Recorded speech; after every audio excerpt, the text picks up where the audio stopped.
Welcome back to the Surrey Watch Guy, everyone. I'm Dan, and today I'm going to be speaking about the Omega Speedmaster 3861 update. This isn't another model which is going to join the litany of limited editions. This is an update to their core range of stainless steel references. Before all that, quick wrist check. We're in the Omega 007 edition Seamaster Diver 300. The word iconic is an often used buzzword in the watch world by both watch companies and commentators alike. It conjures up images of the Rolex Submariner, Audemars Piguet Royal Oak, the Patek Philippe Nautilus, to name but a few. But one watch that I feel is truly deserving of this term is the Omega Speedmaster, also known as the Moon Watch. Worn on the wrist of men who pushed to the limit the very endeavours of humanity and walked on the moon. Very cool stuff. And it's helped ensure that Omega continued to sell this watch in largely the same design as the watch that was worn on the moon in 1969. The much talk about 105.012. The Speedmaster Professional was last updated in 1996, so after almost 25 years it's finally received an update. Let's do a side-by-side of the older model from 1996 and the new update. There's lots of differences, let's get into some of them. Number one, the case is now the same as a 105.012, with the beveled case back and almost identical to the Silver Snoopy Award, which was released late in 2020. Number two, the aluminium bezel insert now has a dot over 90 on the tachymeter scale, which is a nice nod to the older Speedmaster references from the 1960s, and I'm sure it will be seen as a delightful detail to all the Speedmaster collectors and NASA fans alike. The crown is now larger and protrudes from the crown guards, which will make manual winding and setting the time a lot easier than on the previous versions. The dial also has the step which older Speedmasters had, which was discontinued in 1974. It adds a nice visual interest to the dial and gives it an almost pie pan look due to the recessed minute track. The Omega logo is now smaller overall, and the actual font is a lot thinner too. It's now painted on Hesselite, and it's an applied polished metal on the sapphire version, which I'll go into more details about later. The dial text is now equal in width, with Speedmaster and Professional taking up the same amount of space. This makes it a little more uniform looking, but you'd actually miss the difference quite easily if you weren't really looking for it. It's also much higher up the dial, nearer to the 12 o'clock marker. The hour markers are no longer white.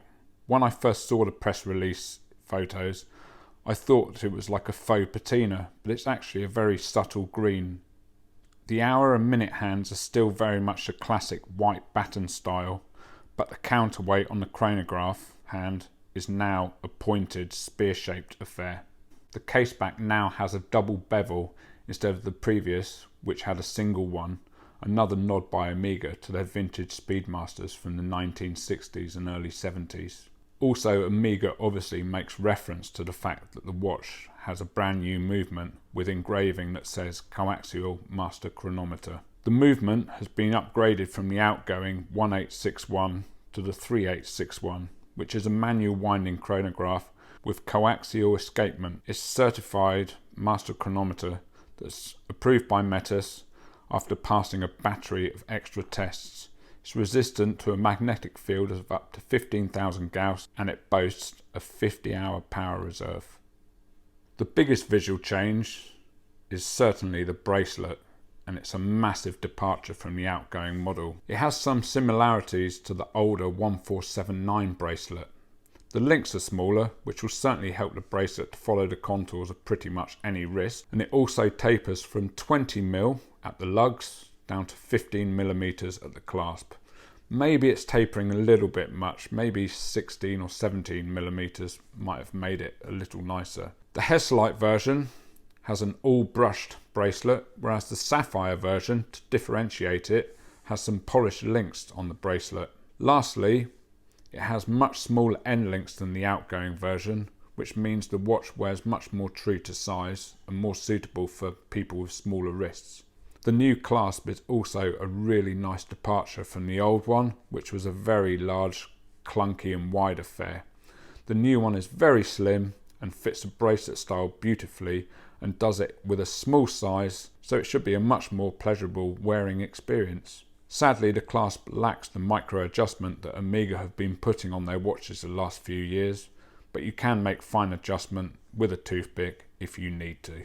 There are 4 new stainless steel Speedmaster references, 2 Hesselite and 2 Sapphire. The Hesselite can come with a all brushed stainless steel bracelet or a black Cordura strap, which is very much like the one that was announced on the Snoopy back in 2015, but it has black stitching rather than the white contrasting stitching on that model. The Sapphire also comes with a stainless steel bracelet with some polished links, or you can get it on a black leather strap with black stitching. In conclusion, I applaud Omega for this release. They very successfully updated their most legendary watch and kept it down to subtle evolutionary changes, a lot like what Rolex do with their watches. Everything is tastefully done and they've really thought about the fine details, and I think Omega can be really happy knowing that this update should be enough to keep current and future watch collectors happy for another 25 years at least. If you enjoyed this video, please give it a like. If you'd like to see future videos, click the subscribe button. Also, don't forget to hit the bell icon and then you'll get a notification when a new video is released. I'm also over on Instagram, so give me a follow. Thanks, see you next time.